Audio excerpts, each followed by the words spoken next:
अध्ययन विद्यार्थियों, class 10th का क्वेश्चन है, बहुत इंपॉर्टेंट क्वेश्चन है। इससे related questions per year exams में आते रहते हैं। यहाँ जरूरी नहीं कि एमएथ टर्म ही देगा, यहाँ 6 टर्म 7 टर्म 9 टर्म 8 टर्म कुछ भी दे सकता है। हम लोग एमएथ टर्म पे समझेंगे और इससे रिलेटेड एक दो क्वेश्चंस आपको दे दिया जाएगा होमवर्क में और आप उसे सॉल्व कर लेंगे।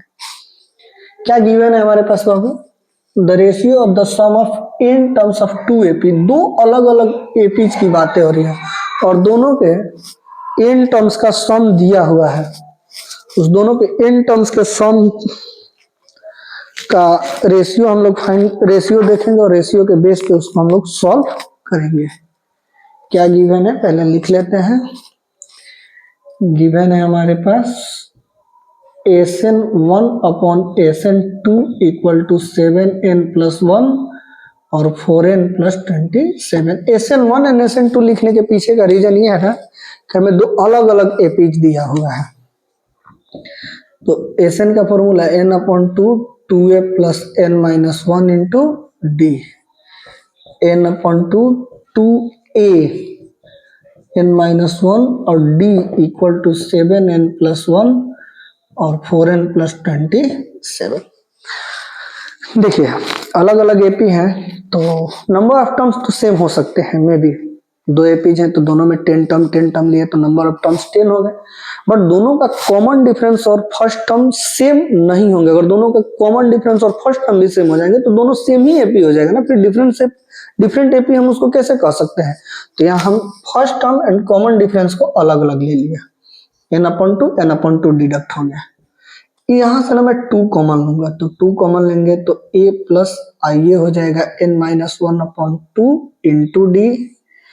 यहां से भी 2 कॉमन लेंगे तो a + n-1/2 into d equal to 7n+1 और ये 4n + 27।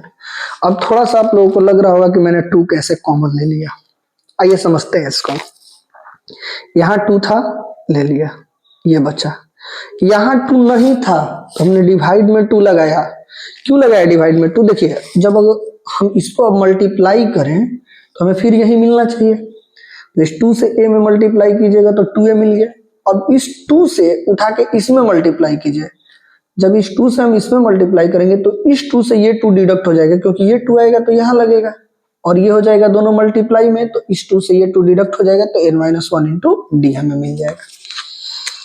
ये कट गया।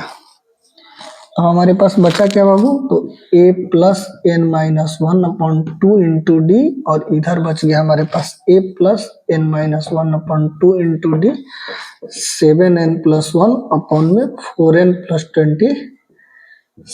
हमें कौन सा टर्म फाइंड आउट करना है? हमें mth टर्म फाइंड आउट करना है।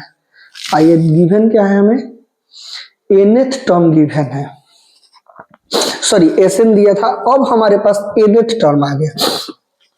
जैसे समझेंगे हम, जैसे हमें nth टर्म फाइंड आउट करना होता है, nth टर्म, तो हम क्या लिखते हैं? a + n-1 into D.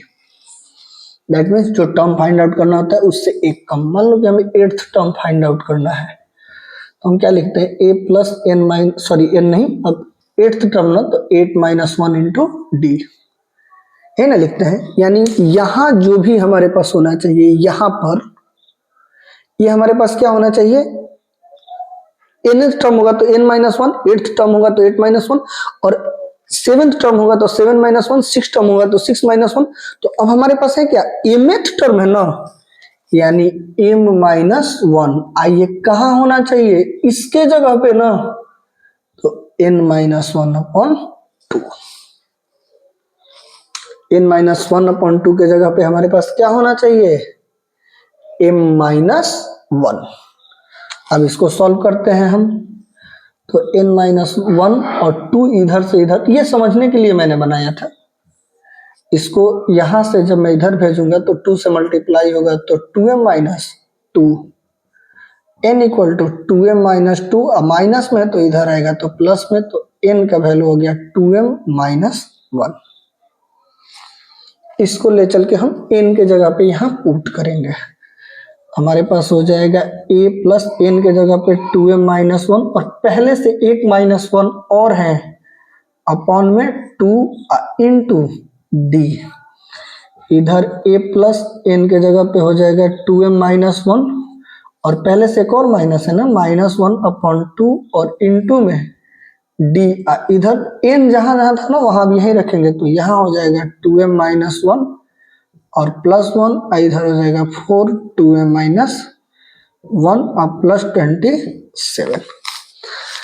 अब इसको आगे सॉल्व करेंगे ना तो हमें m टर्म का फॉर्मूला मिल जाएगा। देखिए आगे सॉल्व करते हैं हम इसको, आगे सॉल्व करेंगे तो इसको सॉल्व करेंगे तो ये हो जाएगा a प्लस, अब देखो ये 2m minus 1 -2/2 into D, a और 2m सेम ही है, तो -1 -2/2 इंटू डी इक्वल टू में हो जाएगा 7 2 और 14m -7 अब प्लस 1, नीचे क्या हो जाएगा 4 2 और 8m -4 प्लस 27। अब कॉमन ले लो यहाँ से, तो a और 2 कॉमन ले लेंगे तो क्या बचेगा m -1/2d, a plus 2 common लेंगे तो m -1/2d इक्वल टू हो जाएगा 14m -6 और 8m प्लस 23।